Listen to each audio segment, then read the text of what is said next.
Tanggal 10 Juni tahun 1944, Maria berkata, "Sebelum menyerahkan buku-buku catatan ini, aku ingin menambahkan berkatku.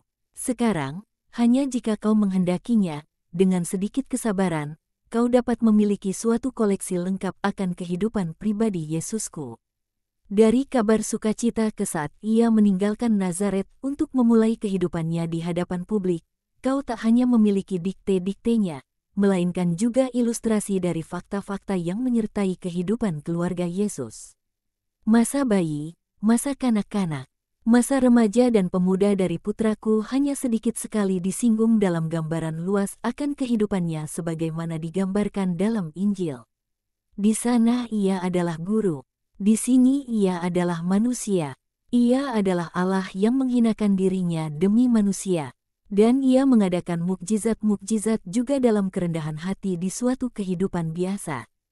Ia mengadakannya dalam diriku, sebab aku merasa bahwa jiwaku mencapai kesempurnaan melalui hubungan dengan putraku yang sedang tumbuh dalam rahimku.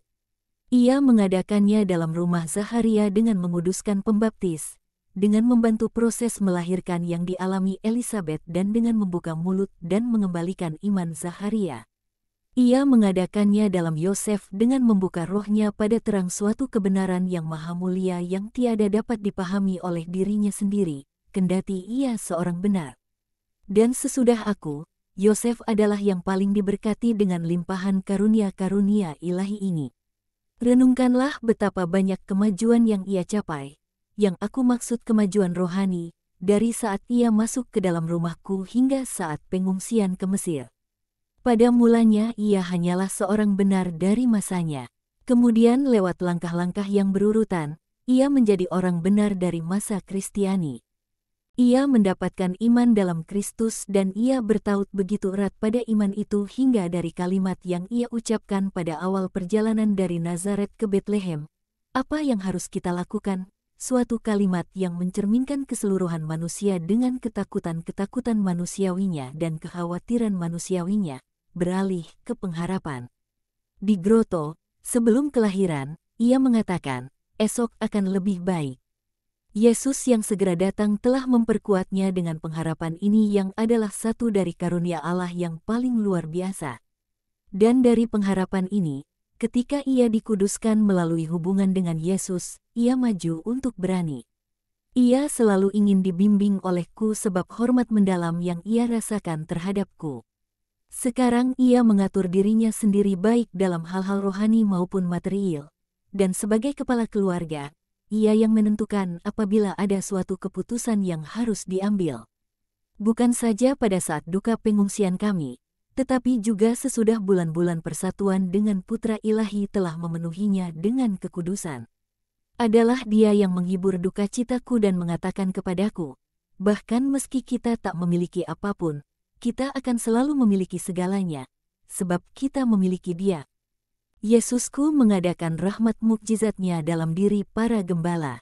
Malaikat pergi ke tempat di mana gembala berada. Dengan pertemuan singkat denganku ia dicondongkan pada rahmat dan dihantar pada rahmat agar ia dapat diselamatkan olehnya untuk kehidupan kekal. Ia mengadakan mukjizat-mukjizatnya dimanapun ia lewat, baik ketika di pengungsian maupun ketika ia kembali ke negeri kecilnya di Nazaret. Sebab dimanapun ia berada, kekudusan menyebar bagai minyak pada sehelai kain linen dan harum bunga-bunga di udara. Dan barang siapa tersentuh, apabila ia bukan seorang iblis, menjadi rindu akan kekudusan. Dimanapun kerinduan ini ada, maka ada akar bagi kehidupan kekal, sebab barang siapa yang ingin menjadi baik akan mencapai kebajikan dan kebajikan menghantar pada kerajaan Allah.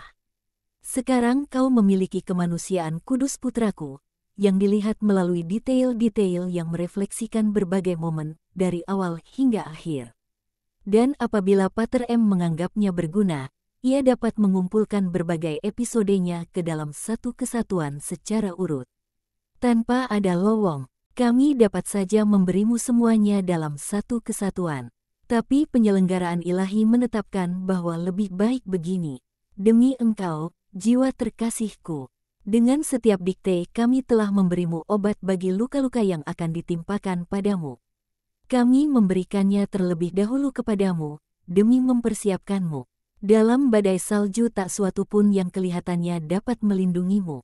Namun tidaklah demikian. Kemanusiaan, yang tidur terkubur di bawah laut rohani, dibawa ke permukaan oleh badai, yang membawa juga ke permukaan mutiara-mutiara doktrin Adi Kodrati. Mutiara-mutiara itu telah jatuh ke dalam hatimu dan tengah menantikan datangnya badai supaya mereka dapat muncul ke permukaan lagi dan mengatakan kepadamu, kami juga ada di sini. Jangan lupakan kami, lebih jauh, jiwa terkasihku. Prosedur ini bukan hanya rancangan penyelenggaraan ilahi, melainkan didasarkan juga pada kebaikan hati. Dalam keadaanmu yang patah hati sekarang, bagaimana kau dapat melihat penglihatan-penglihatan tertentu dan mendengarkan dikte-dikte tertentu?